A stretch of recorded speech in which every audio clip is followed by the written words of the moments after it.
YouTube fam. Today I am exposing exactly how my client got shredded in 16 weeks. 16 weeks, guys. Look at the transformation, guys. Literally 8 inches off the waist gone and 25 pounds eviscerated. Literally just gone, guys. So I'm going to walk you through exactly how to do that. Of course, before getting into any program, always consult your doctor first. Now, let's get right into it. So before we get started, he was a busy pharmacist. He struggled with nutrition. He lost all his confidence because, in college he played football. He played sports. He used to be leaner. And then all of a sudden, he started working as a pharmacist. He started door dashing. He started missing meals and then overeating and eating Taco Bell. And before he knew it, his belly fat was out of control.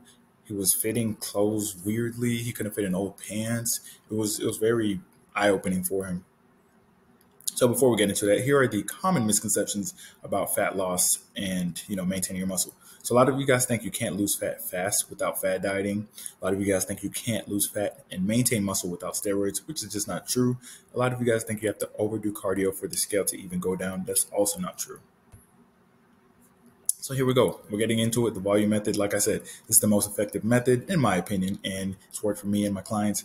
It's when you literally incorporate higher protein foods, high volume foods that are low in calories, so you can eat the same amount of food for half the calories. All right. It's literally like budgeting calories. It's amazing. All right. So first stage that he went through was the epiphany stage, of course. So like I said, he loved Taco Bell, right? So he'd be under eating in the early part of the day, and then he'd be like, I didn't eat that much today. It's okay if I have like Taco Bell, right? I deserve it. I worked hard, right? And that's what he would do. And eventually, it got out of hand because, when you do fast food, like first time you do Taco Bell, you do like a chalupa, and then you'll do 2 chalupas. Then you'll do like a power bowl and like 3 chalupas. Then you'll do like 4 tacos. So that's kind of what happened to him. He progressively overloaded fast food, which is not what you want to do, right? He was also eating McDonald's, candy, chips, and then some days they would like Uber eat at work, and he was super busy. So he was like, that's easier for me. I don't have to go anywhere. Let's just do that. So he was eating a lot of fast food. 80% of his nutrition was fast food. All right. So then he came to a realization that all the procrastination, all the saying, oh, I deserve this, all the, saying, oh, I'll be fine. I'll just make a healthy option, but then ending up door dashing. All of that resulted in him not being able to fit in his old clothes, right? Him trying to hide belly fat in baggy clothes, him feeling sluggish, even though he was a former athlete, walking up a flight of stairs, getting out of breath. Like I said, not fitting into old clothes and having to buy new clothes, which was really embarrassing for him. Then you got stage 2, the PRN phase, right? When we start to incorporate exactly what he needed to get to his goals without being over restrictive. All right, so we prioritize strength training like I always do. It's very, very important, guys. Listen. You want to prioritize strength training to maintain muscle mass and lose fat and to get the physique that you're looking for. If you're looking for a toned physique as a woman, you want to prioritize strength training. If as a guy, you want to look lean, shredded like a Greek god, you must prioritize strength training, okay? Incorporating mostly compound movements, that's what works the core. That's what gets your abs popping when you remove the layer of fat. Progressively overloading, right? Making sure you're at least maintaining your strength on the cut. Not overdoing cardio. You don't want to stress out your body and raise the cortisol levels, which will increase fat storage. Okay. So if you do too much cardio and you're like, oh, I'll just do extra to compensate for my poor diet, you're going to be like skinny fat composition. All right. Calisthenics and weightlifting. So there was push-ups, there was dips, there was pull-ups as well. And then, of course, 4 to 5 days consistently. If he worked 5 days one week, we would scale it back to like 3 to 4 days. If he worked like 3 days the other week, we would put like, 4 to 5 days. All right, calorie deficit and high protein nutrition. Now, the thing I did with him was, of course, replace his favorite foods with similar foods, right? So he started at about 22-ish, 2,200 calories, somewhere around that range when he was 197. So he started about at that range, about 2,100 calories, 2,200. And we replaced the Taco Bell with ground turkey tacos, right? So he could still enjoy the tacos. And when you make them at home, it actually tastes better, but they're way low in calories, like way lower, because they use a different kind of, like at Taco Bell, they probably use like 73-27 beef, which is super high in fat. But at home, you can use 93.7 ground turkey, 93.7 beef, right? So it's way leaner, way less calories, way less saturated fat. And you'll notice way more protein. You'll notice the difference with your physique and how you feel, all right? Instead of eating gummies, candy, he would eat fruits, grapes, berries, things like that, that'll appease your sweet tooth. But at the same time, they have fiber as well. replace chips with popcorn and taco shells, right? Or tortilla chips, right? And portion size it. So instead of like some Doritos, Takis, Hot Cheetos, we do like some Skinny Pop or, taco shells for tacos, things like that, just to get that crunch, to get the same feeling. Um, and then, like I said, volume is super important, and volume comes from water intake, fiber, protein intake as well. All right, then we got our last stage, the stat phase. So still in a calorie deficit, still eating high protein, right? We incorporated more steps, right? So he started, to run a mile about 3 to 4 times a week because he wanted to get back in athletic shape.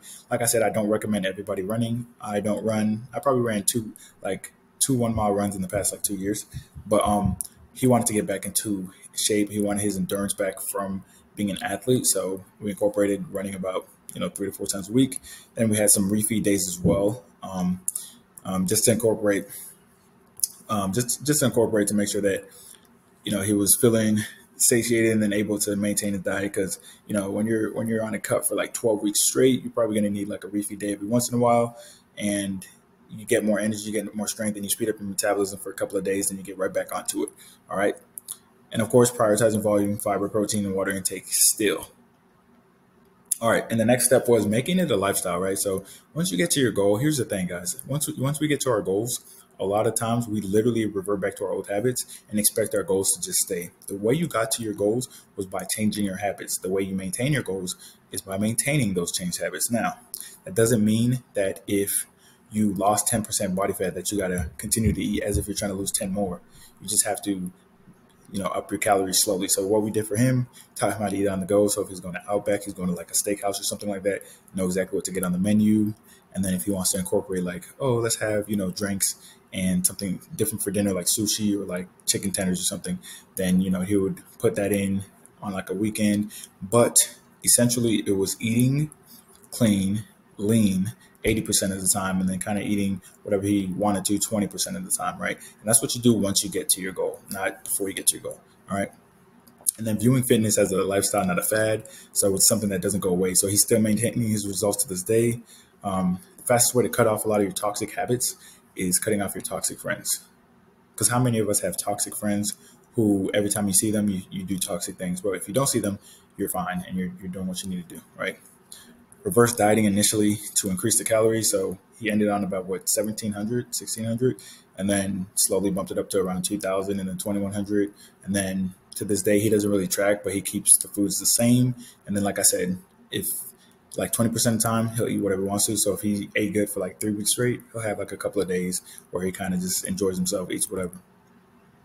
All right. So let's summarize exactly what I did to help Luke get absolutely shredded in 16 weeks. So like I said, a sustainable calorie deficit. And then eventually at the end, we made it more aggressive. And then so he can maintain this body, which he's actually leaner than this now. But so he can maintain this physique, we reverse dieted. We focused on compound movements. We taught him how to eat on the go to make it a lifestyle. And we changed instant gratification mindset to delaying gratification to making it a lifestyle, guys. All right, so now that you see exactly the results that Luke was able to get, you already know what I'm going to say. All right. If you're serious about your goals, there's a link in the description. Y'all see the results. You see me 24/7 looking like this. How long have I been lean for? What?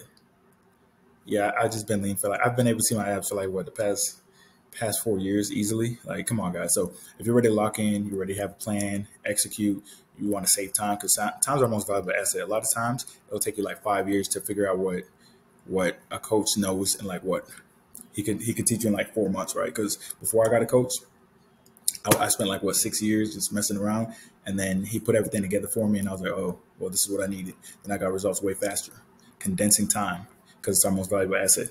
Anyways, comment, subscribe. Like I said, if you're interested in one-on-one coaching, link is in the bio, guys.